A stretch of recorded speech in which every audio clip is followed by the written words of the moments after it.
Children of Color Storybook Bible, International Children's Bible, illustrated by Victor Hogan. The birth of Moses. Most of the people of Israel lived in Egypt, and there were a lot of them. A new king came to power, and he didn't like the Israelites. He said, "Look, the people of Israel are too many, and they are too strong for us to handle." The Israelites were forced to work harder in order to wear them down. But this made the Israelites grow in number and spread more. So the Egyptians became more afraid of them. They forced the Israelites to work even harder. The Egyptians made life hard for the Israelites.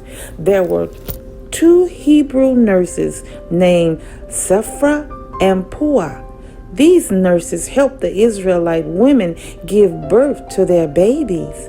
The king of Egypt said to the nurses, "When you are helping the Hebrew women give birth to their babies, watch.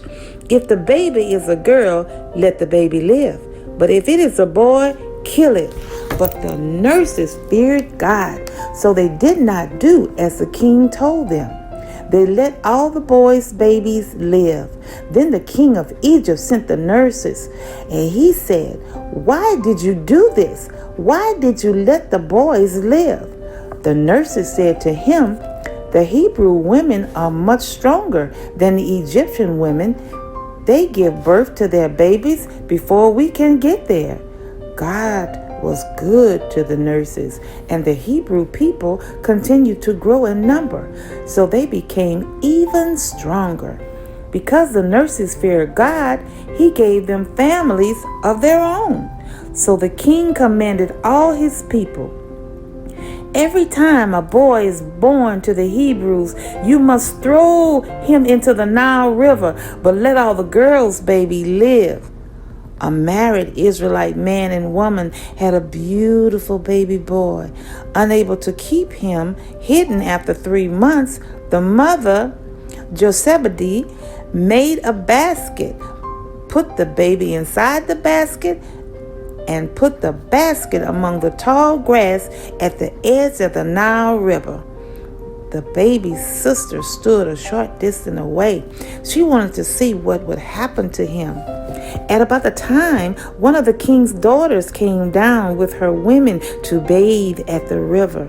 She saw the basket in the tall grass, so she sent her slave girl to get it. The king's daughter opened the basket and saw the baby boy.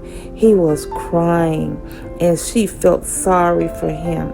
She said, "This is one of the Hebrew babies." Then the baby's sister asked the king's daughter, "Would you like me to find a Hebrew woman to nurse the baby for you?" The king's daughter said, "Yes, please."